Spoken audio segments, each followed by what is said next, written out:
Hello మిత్రులారా, కొత్తగా ఏర్పడ్డ కాలనీలు ఎలా ఉంటాయి పల్లెటూర్లలో అన్నది చూస్తారా? చూడండి, నేను ఇప్పుడు మా ఇంటి దాని డాబా పైనే ఉన్నాను. చూసుకోండి, చుట్టూ ఈ విధంగా పంట పొలాలే ఉంటాయి. చుట్టూ మనకి ఈ విధంగా పంట పొలాలే ఉంటాయి. కాకపోతే మధ్యలో మాత్రం ఇలా కాలనీలు ఉంటాయి. చూడండి, మళ్ళీ ఇటు చూసుకున్నా మనకు అటుపక్క అంతా పంట పొలాలే వస్తాయి. బ్యాక్ సైడ్ తీసుకున్న మనకు పంట పొలాలే వస్తాయి. ఇటువైపు తీసుకున్న పంట పొలాలే వస్తాయి. అంటే ఇప్పుడు మనకి కొద్దిగా లాంగ్లో అక్కడ కనపడుతోంది కదా, అది మెయిన్ రోడ్ అనమాట. మనకు కొద్దిగా ఇల్లు అనేది లాస్ట్లో వచ్చింది. అంటే ఇంకేమి ఎడ్జ్లో వచ్చేసింది మనకు. చూడండి,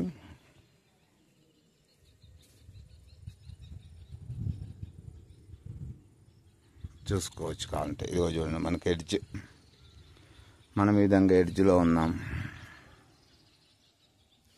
కాకపోతే ఇంకా కొంతమంది కడుతూనే ఉన్నారు.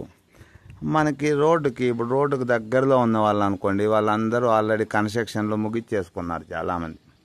సామాన్యంగా ఇప్పుడు చాలామందికి రోడ్డు ఫీవర్ వచ్చింది కదా. రోడ్డుకు దగ్గరలో ఉన్న వాళ్ళందరూ ఈ విధంగా కట్టేసుకుంటారు. రోడ్డుకి ఎడ్జ్లో ఉన్న వాళ్ళు మాత్రం నిదానంగా చూసుకుందాంలే అన్నట్లుంటారు.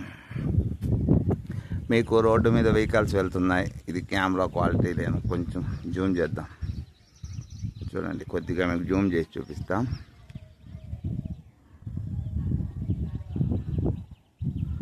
ఓకే, ఫుల్ జూమ్ అయిపోయింది. ఏదైనా వెహికల్ చూడండి, బస్సు వెళ్ళిందిగా. ఓకే ఓకే, అలా వెళ్తూ ఉంది. అదిగోండి, రోజు జూమ్ చేశాను కాబట్టి అలా కనపడుతుంది. మామూలు మనం లెంతీ కెమెరా తీసుకుంటే కొద్దిగా అలా లాంగ్లో కనపడుతుంది. చూడండి, బాగానే ఉంటుంది ఇటువంటి చోట పల్లెటూర్లలో వాతావరణం అయితే. చెప్పానుగా, ఎటు చూసినా మనకి కొండలు, పంట పొలాలు ఇలాగే ఉంటుంది. చూడండి, పైన మనం లక్షణంగా చూసుకోవచ్చు. అంటే పైన వెదరు బాగుంటుంది మనకు, కింద బాగుంటుంది, చుట్టుపక్కల వాతావరణాలు బాగుంటాయి. ఎటువంటి ట్రాఫిక్ డిస్టర్బెన్స్లు ఉండవు. హాయిగా మనకి పక్షుల శబ్దాలు అనేటివి వినపడుతూ ఉంటాయి. పట్టణాల్లో లాగా ఇక్కడైతే ఉండదు, కానీ చాలా బాగుంటుంది. ఓకే మిత్రులారా, మళ్ళీ ఇటువంటి వీడియోల్లోనే మన అంతరాత్మ ఛానల్లో కలుసుకుందాం.